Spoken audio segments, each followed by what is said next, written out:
Well, the new year is a time for reflection, and that's kind of what's happened in a few corners. The Ontario Liberals are out with a review of their latest election defeats, and a new poll is suggesting the shine may be off the second Trudeau era. Joining us now with his reflections is John Best, publisher of the Bay Observer. Good morning and Happy New Year, John. Same to you, Shiona. Nice to be with you. Thank you. The Ontario Liberal Party released its review of their election loss last year, the latest in the series, actually, and it has been referred to as a post-mortem, which I think is quite appropriate. No question. I looked at it yesterday. It was a quick read. It was only about 13 pages, but I think the executive summary was just about everything that could have gone wrong did, and It's got to be frustrating on a number of fronts because they actually got a few more votes than the NDP, and yet it just didn't translate into significantly into additional seats because their vote was scattered, sort of thinned out across the province in a way that they just weren't winning seats, where the NDP tends to be concentrated in downtown Toronto, Hamilton, Windsor, Northern Ontario, and they have a better chance, even though their overall popular vote was not even quite what the Liberals got. Well, one of the things that stood out, certainly in our newsroom and our discussions while all of this was unfolding during the campaign was, well, really one question: when is this campaign going to get underway? Because it was one of the most lackluster, low-key events I think I've ever observed. Yeah, and the report did address that. They made the point that even in developing their platform, they tried something called an open mic process. I'm not exactly sure how that worked, but instead of a party that has gone through a crushing defeat like they had in 2018. Normally, what happens is there's a gathering and a real discussion about what do we need to do. What obviously they're not buying what we're selling. We need to do a reset. And I think with the Liberal Party, it was partly COVID because large gatherings were just not happening, and it's hard to do that kind of thing with hundreds or even thousands of people. It's hard to do it electronically, so they never really got their act together. And if you looked at their platform, they were just all over the place. They were throwing out all kinds of gimmicks and stuff that, I think even for a partisan voter, they'd look at some of the things they were suggesting and saying it's not realistic. They're just throwing a bunch of stuff at the wall. That was part of the problem. There was a glimmer of wouldn't call it good news because the leader, Del Duca, ended up losing his seat and resigning. But, they had a $10 million debt after that 2018 election, and he managed to erase that debt completely. So even though they got hammered in the last election, they are probably slightly better off financially than they were after the 2018 election. So he did a good job there, but it was clear that he just wasn't resonating with voters. They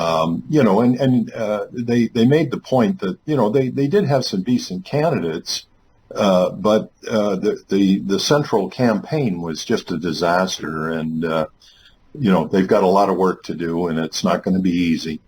Well, one of the things that kind of got under my skin as an Ontario voter was that the Ontario PCs, a lot of their candidates were flying under the radar, but got elected anyway. They didn't turn up for debates. They didn't do a lot of interviews. And I feel if you want a job that's $140,000 a year, you got to work for it. Yeah, but the fact that it was not an issue and that it did not cost, apparently, well, it didn't because they actually increased their seat count. And here in Hamilton, we had a situation where Neil Lumsden did not participate in debates, and yet he won. I'm told that Donna Skelly had to fight to be allowed to take part in the debate that she participated in. But I think what it tells you is that maybe, and this was alluded to in the Liberal paper as well, that what we've normally considered part of normal campaigning, maybe it's gone out the window now. The fact that the public doesn't care about somebody not debating probably suggests that, maybe that old political debate format is kind of yesterday's news. And of course, with the increased use of social media, just, by leaps and bounds with every election we see, maybe, the old ways, the old standard political campaigns are dying out really for all parties. One of the points they made in the paper is it's virtually impossible to get volunteers now. So, the door knocking, the dropping off of literature at the door, all of that is really becoming very difficult. And while the Liberals are the party that got hurt worse with it, it could spell, the future of where it's going to go campaign-wise for all parties. Well, just because, name recognition obviously is becoming increasingly important. Neil Lumsden does have a background in tourism and sports and all that sort of thing. So understandably, he has some credibility on that front. But voting for somebody only because you know their name, that's not, to me, a really great standard for casting a ballot.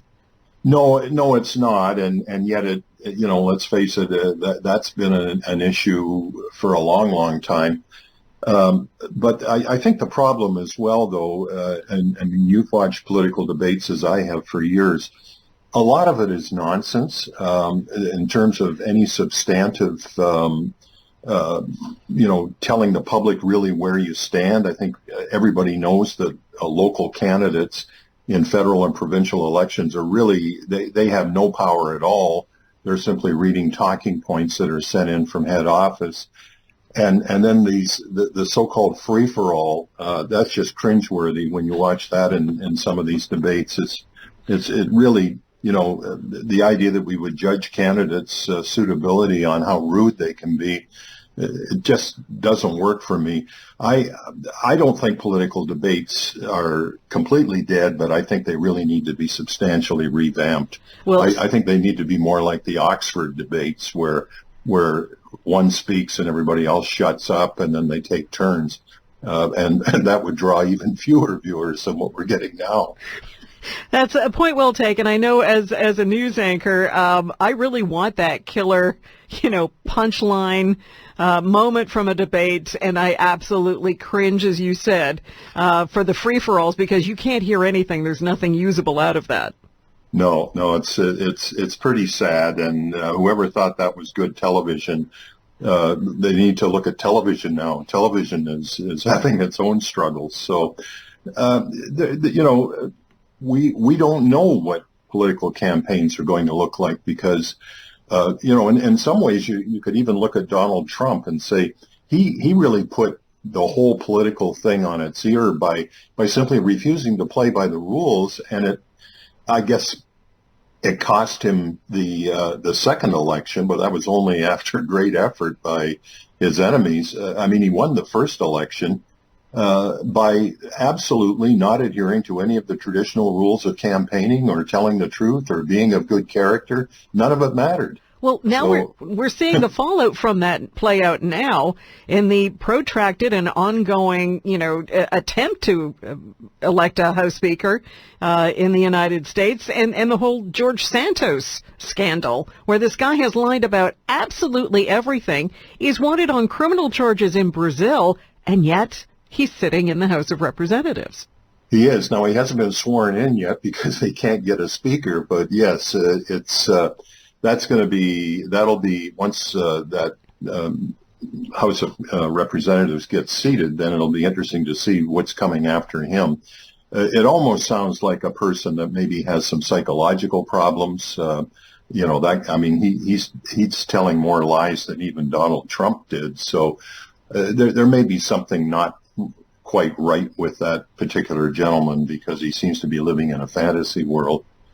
One thing that I wanted to get to, and we only have about a minute left, so I'm sorry for so little time, but the Nanas poll that was done for the Globe and Mail is suggesting that about half of Canadians think it is time for Justin Trudeau to say adios to being Prime Minister of this country and leader of the Liberals.